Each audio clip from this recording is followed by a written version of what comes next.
ناظرین کرام، محفل عشق کی ایک اور پرنور محفل، ایک اور عشق افروز واقعے کے ساتھ آپ کی میزبان رابعہ انم حاضر خدمت ہے۔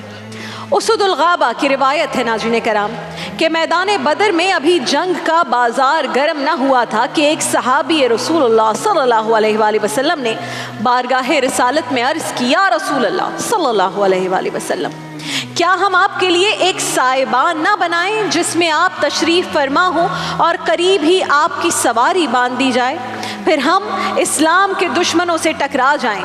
اگر اللہ رب العزت نے ہمیں فتح عطا فرمائی تو یہ ہماری خواہش کے عین مطابق ہوگا، اور اگر خدا نخواستہ دشمن ہم پر غالب آ گیا تو آپ اپنی سواری پر بیٹھ کر مدینہ طیبہ تشریف لے جائیے گا۔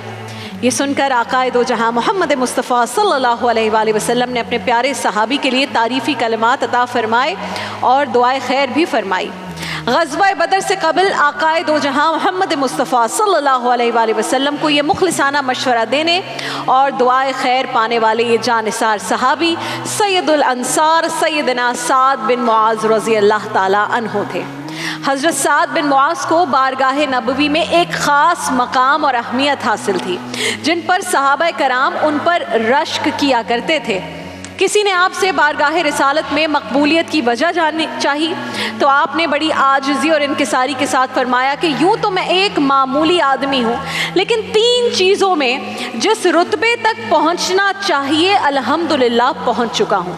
پہلی بات تو یہ کہ رسول اللہ صلی اللہ علیہ وآلہ وسلم سے جو حدیث سنتا ہوں اس کے منجانب اللہ ہونے کا یقین رکھتا ہوں۔ دوسری بات یہ کہ میں نماز میں کسی طرف خیال نہیں کرتا، یعنی پورے خشوع و خضوع کے ساتھ نمازیں ادا کرتا ہوں۔ اور تیسری بات یہ کہ جنازے کے ساتھ کھڑا ہو جاؤں تو منکر و نکیر کے سوالات کی فکر دامنگیر رہتی ہے۔ سبحان اللہ، خوف خدا اور دین اسلام کی جو اصل روح ہے سیدنا سعد بن معاذ رضی اللہ تعالیٰ عنہ اس پر خلوص نیت کے ساتھ عمل پیرا تھے۔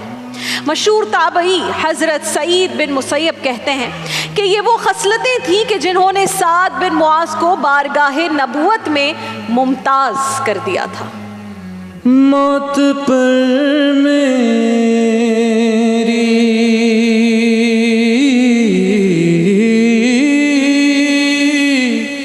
موت پر میری شہیدوں کو بھی رشک آئے گا، موت پر میری فرشتوں کو بھی رشک آئے گا،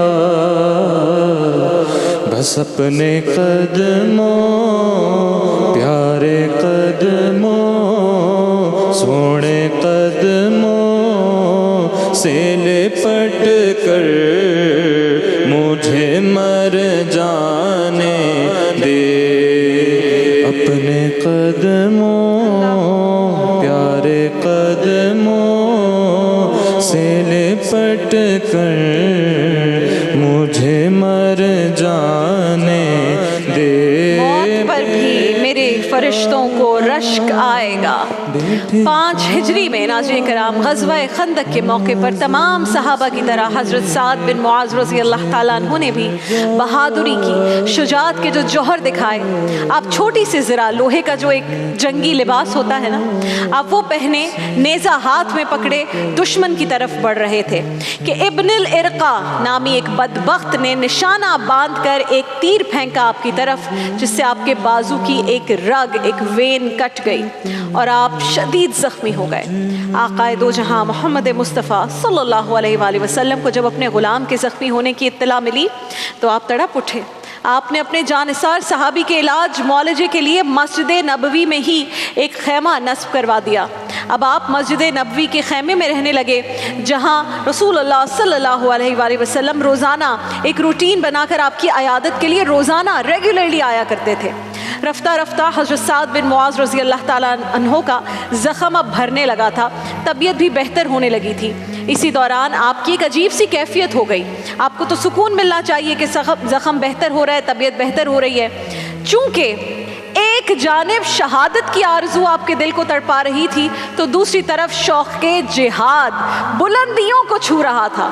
بالآخر لبوں پر یہ دعا آ گئی، دعا کی، اے اللہ، اے پروردگار، تو جانتا ہے کہ مجھے کفار اور قریش سے لڑنے کی جتنی آرزو اور خواہش ہے وہ کسی اور قوم سے نہیں، کیونکہ اس بد کردار گروہ نے تیرے رسول اللہ صلی اللہ علیہ وآلہ وسلم آقا دو جہاں کو جھٹلایا اور انہیں ہجرت پر مجبور کیا تھا۔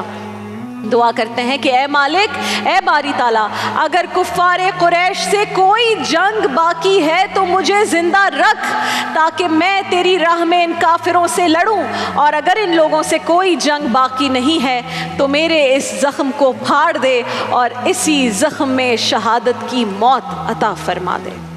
اللہ تعالیٰ نے اپنے پیارے بندے کی دعا مقبول فرمائی، اور جو ہی حضرت سعد بن معاذ کی دعا ختم ہوئی، آپ رضی اللہ تعالیٰ عنہ کا زخم پھٹا اور اس میں سے خون کے فوارے بہنے لگے۔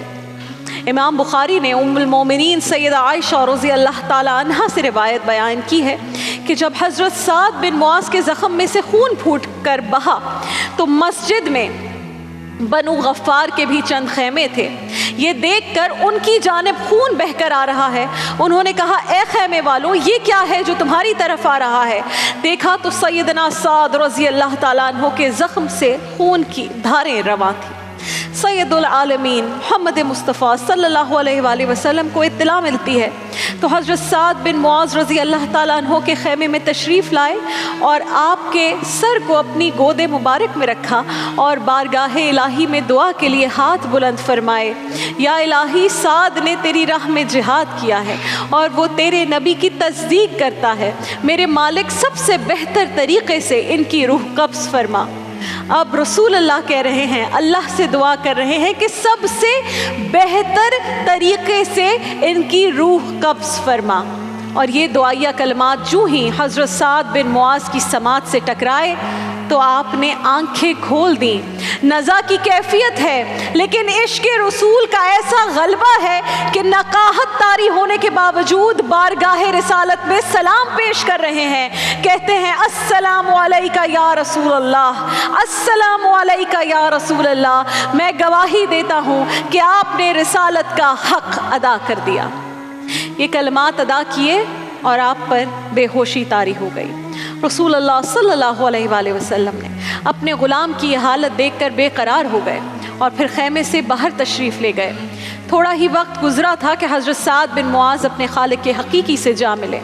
جس وقت حضرت سعد بن معاذ نے دائی اجل کو لبیک کہا، اس وقت رسول اللہ صلی اللہ علیہ وآلہ وسلم مسجد نبوی میں تشریف فرما ہے۔ جبرائیل امین تشریف لے آئے، عرض کیا، یا رسول اللہ، آپ کے صحابہ میں کون فوت ہوا ہے کہ عرش الہی فرحت و شادمانی سے جھوم رہا ہے؟ رسول اللہ نے جبرائیل امین کی یہ بات سنی تو فوراً آپ کو خیال آیا کہ حضرت سعد بن معاذ بیمار ہیں، تکلیف میں ہیں۔ آپ نے فرمایا، میرا سعد بیمار تھا۔ یہ فرما کر آپ اشکبار ہو کر حضرت سعد بن معاذ کے خیمے کی جانب روانہ ہوئے۔ اب بتایا جاتا ہے روایتوں میں کہ آپ جب گئے خیمے کی طرف تو خیمے میں لمبے لمبے قدموں کے ساتھ پھلانگتے ہوئے داخل ہوئے، جیسے کوئی رکاوٹیں ہوں اور آپ اس کو کراس کر رہے ہوں، اور اس وقت خیمے میں کوئی شخص، کوئی انسان موجود نہیں تھا۔ بعد میں کسی نے پوچھا کہ یا رسول اللہ صلی اللہ علیہ وآلہ وسلم، آپ خیمے میں لمبے لمبے قدموں کے ساتھ پھلانگتے ہوئے داخل ہوئے، حالانکہ اس خیمے میں تو کوئی شخص موجود نہیں تھا۔ تو رسول اللہ نے ارشاد فرمایا کہ خیمہ، غور کیجئے گا، خیمہ اس طرح کھچا کھچ فرشتوں سے بھرا ہوا تھا کہ ایک قدم رکھنے کی بھی جگہ نہیں تھی۔ ایک فرشتے نے اپنا پر اٹھایا تو میں وہاں بیٹھ گیا۔ اللہ اکبر۔ جب فرشتے قبر میں جلوہ دکھائے آپ کا آقا، جب فرشتے قبر میں جلوہ دکھائے آپ کا، ہو زباں پر پیار آقا